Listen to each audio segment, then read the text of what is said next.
Your first memory ever might be of someone reading you a fairy tale.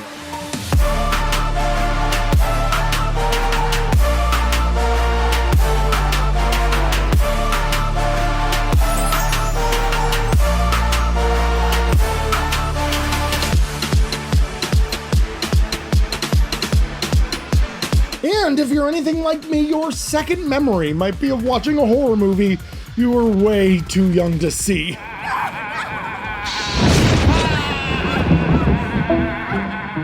What's better than combining the childhood wonderment of a fantasy story full of morals and astonishment with the horrific and derangement that a typical slasher provides? You must be one sick individual to combine those two, but let's not kid ourselves here. Yes, we have our happily ever afters and our fairy tale endings in Disney movies.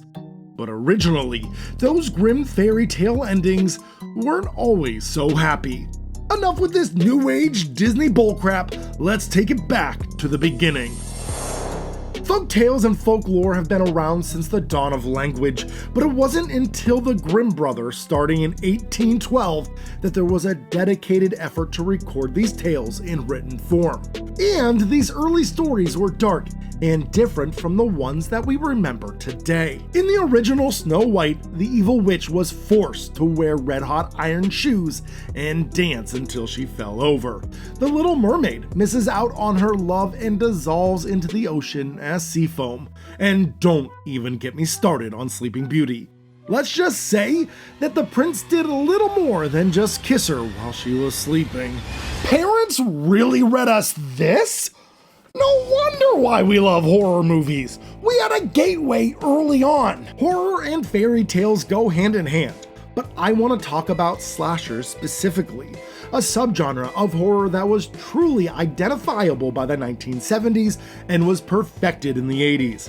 It was only a matter of time before slashers and fairy tales merged, and it all started with this guy in 1993. While Jason, Michael, and Leatherface paved the way for the slasher genre, the big, brooding, silent type wasn't the only slasher villain that became popular. If you know me, then you know Freddy Krueger had to be mentioned at some point. Krueger was known not only for his talking, but more so for his witty one-liners and morbid jokes. And our good friend the Leprechaun was cut from the same cloth in more ways than one. Now that was fun.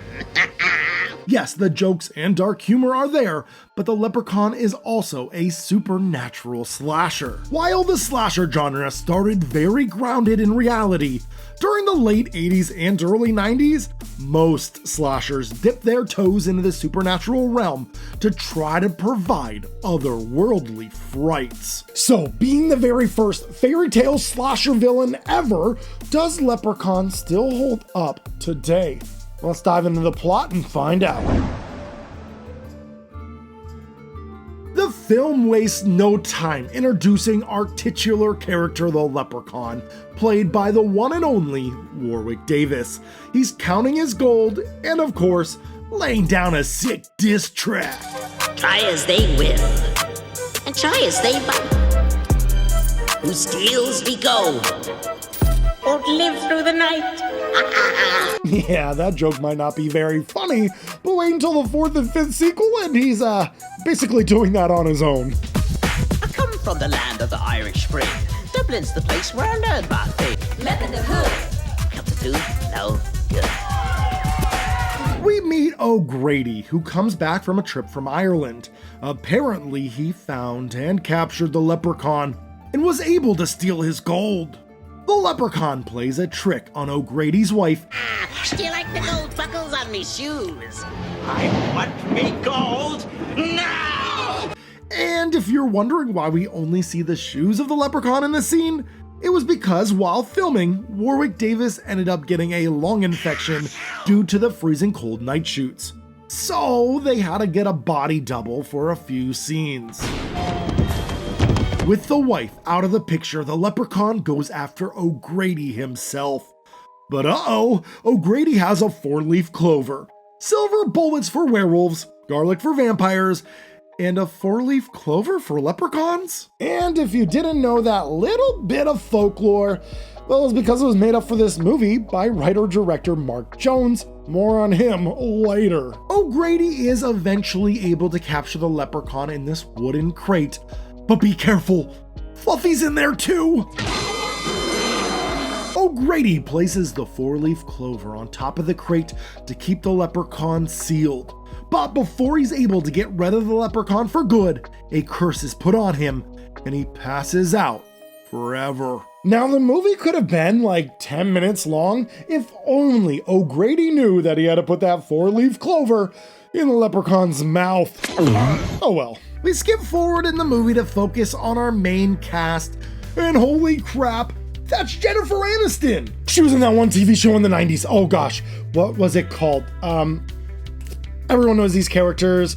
The name was... it was about a group of friends. I remember. It was Ferris Bueller. Ferris Bueller! I'm Ferris Bueller.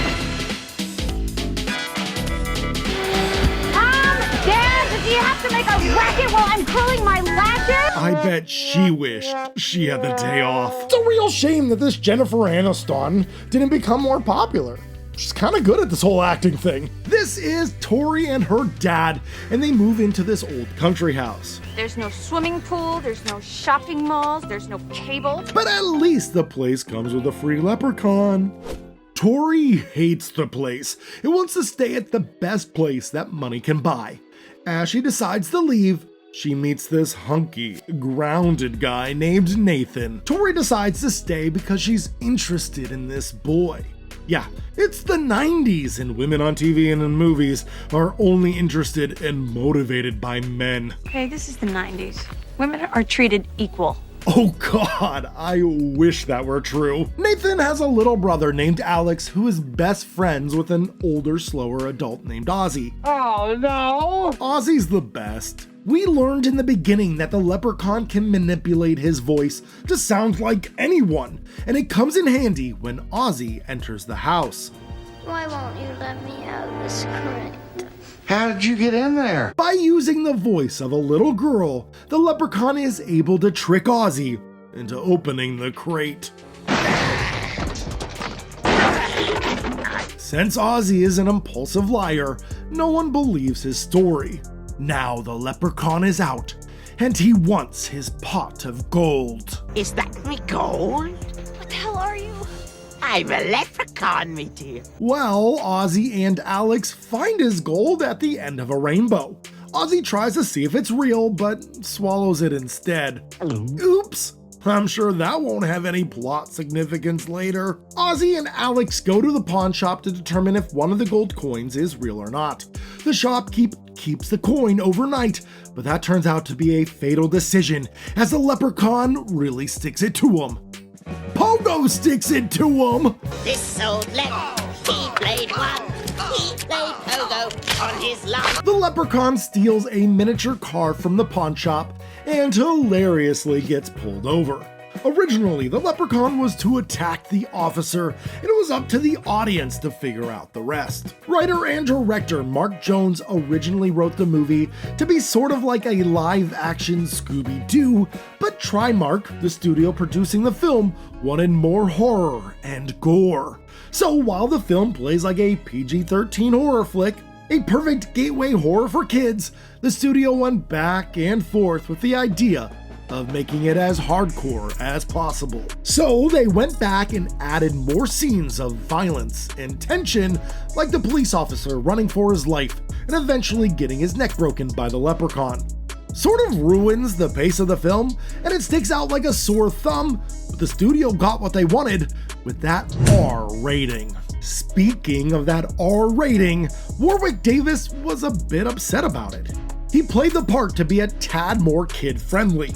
If he had known that it was going to be R, he would have played it darker. But also, maybe that's why the film was successful. Leprechaun did spawn 6 sequels and a remake, so the producers may have been right with this one. The Leprechaun continues his reign of terror on our cast of characters in search of every last piece of his gold. Will our heroes survive, or has their luck dried up? Find out in Leprechaun. It had been a while since I had seen the first Leprechaun, and it holds up surprisingly well. Luckily, the producers wanting to interfere with the film didn't ruin the project. Writer Mark Jones only sold Trimark the rights to Leprechaun if he could direct it. They were hesitant because he had never done it before, but they saw potential in the script. Producers also didn't know if they wanted a PG-13 film or an R-rated picture. They had a secret director come in and shoot some gnarly pickup shots and scenes. They even tested 2 versions of the film and eventually settled with the R rating. Producers also weren't too keen on Jennifer Aniston at first, but Mark Jones fought for her.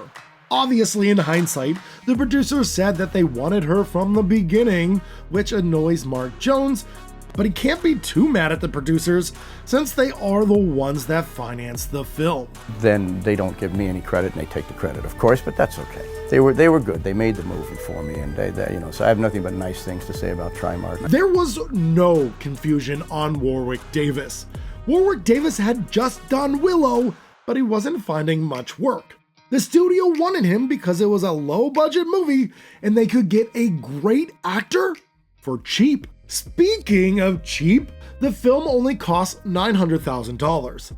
It did have a theatrical run and brought in about $8.5 million, and that's not even counting the home market, where it sold like hotcakes at the video stores. Leprechaun was a big hit for a small production company, and they went all in on making more of these bad boys.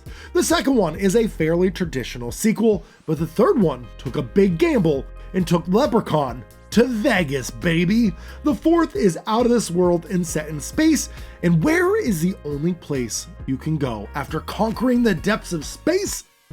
The only place left to go is the hood for 2 movies. If you think that's bad, oh, you have seen nothing yet.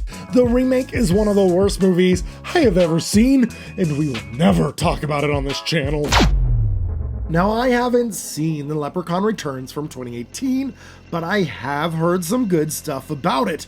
Maybe I'll check it out one day. The Leprechaun was a great little movie for what it is. No way could it compete with the likes of Freddy, Michael, and Jason.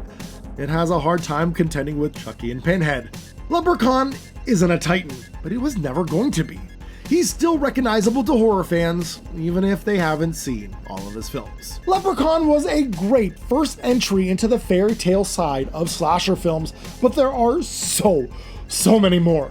So join me in 2 weeks as I take a look at another fairy tale slasher. Don't forget to subscribe, as you won't believe what I'm going to cover next. And that's all I have for tonight, so thank you so much for watching. Stay spooky, everyone. Did you know that you could watch my next review a week before anybody else? And all you have to do is become a YouTube member for my channel? Pretty easy. You get access to early reviews, you get your name in the credits, and you even get to vote on which movie I should review next. So become a member if you want, or you can just subscribe or like the video. Leave a comment because I love having those conversations. And then that's it. Take care.